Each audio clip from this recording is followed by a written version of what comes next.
मुंबईत एकीकडे पाणी टंचाईच्या झळा बसत असतानाच दुसरीकडे वॉटर टँकर असोसिएशननं बुधवारपासून संप सुरू केलाय. त्यामुळे सर्वसामान्यांचे हाल होत आहेत.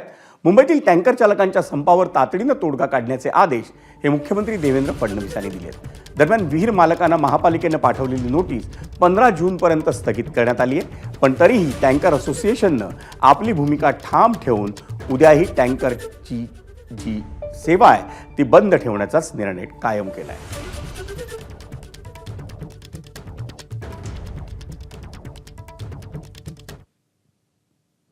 दरम्यान आपण समस्यांसंदर्भात प्रवीण दरेकरांसोबत चर्चा केली असून 2 अटी शिथिल झाल्यास आम्ही संप मागे घेण्याचा विचार करू, असं टँकर चालक असोसिएशनचे सचिव राजेश ठाकूर यांनी सांगितलं.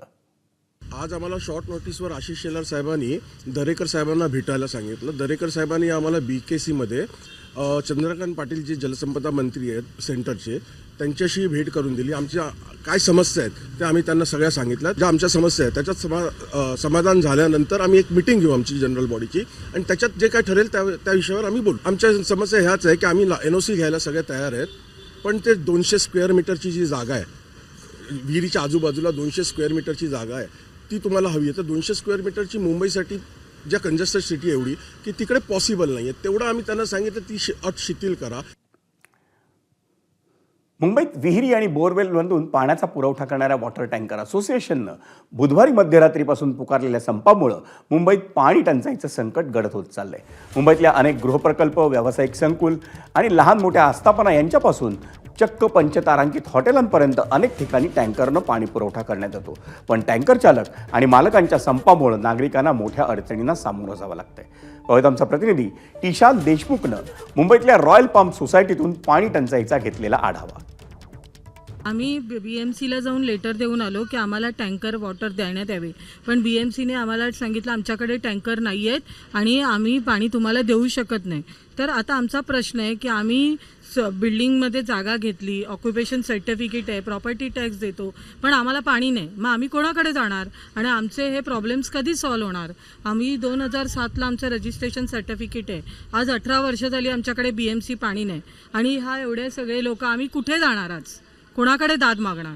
राजकारणी झाले, बिल्डर झाला, म्युन्सिपाल्टीचे मोठमोठे ऑफिसर झाले, कमिशनर झाले, सगळ्यांकडे जाऊन लिटरली पाया पडून आम्ही त्यांना सांगतोय की माणुसकीच्या दृष्टीने आम्हाला पाणी द्या, पण कोणीही आमच्याकडे त्या दृष्टीने बघत नाही. आता तुम्हीच आम्हाला सांगा, आम्हाला तुम्हीच न्याय द्या की आम्ही कसं जगायचं आणि आम्ही ह्याच्या पुढे कसं आयुष्य काढायचं. या इकडे यहाँ पे 3 दिन से पानी नहीं आ रहा है और हम लोगों को बूंद बूंद करके 1 घंटा पानी मिलता है. इतना बड़ा बिल्डिंग है और पूरे रॉयल पाम में ही पानी नहीं आ रहा है.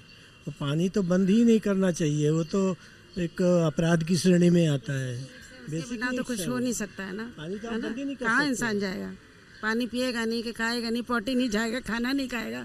3 दिन से सब परेशान है, बच्चों से लेकर बूढ़ों तक. भाई साहब, ये कि आप जो है पानी नहीं बंद कर सकते हो किसी का, ये आपराधिक कांड होता है.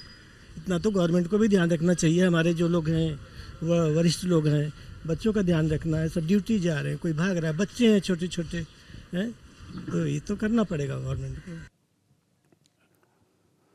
वॉटर टँकर असोसिएशननं पुकारलेल्या संपाच्या पार्श्वभूमीवर ठाकरेंच्या शिवसेनेचे आमदार आदित्य ठाकरेंनी राज्य सरकारवर निशाणा साधला.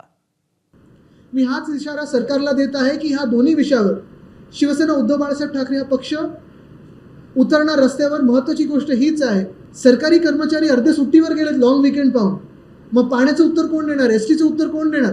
सगळी उत्तरं पुढच्या आठवड्यात. मग आता मुंबईकर जो ताणलेला आहे, जर पुढच्या 48 तासात हा प्रश्न सुटला नाही तर आम्ही शिवसेना उद्धव बाळासाहेब ठाकरे पक्ष म्हणून आणि मुंबईकर म्हणून प्रत्येक वॉर्ड ऑफिसवर आम्ही मोर्चा काढल्याशिवाय थांबणार नाही. ABP माझा, उघडा डोळे बघा नीट.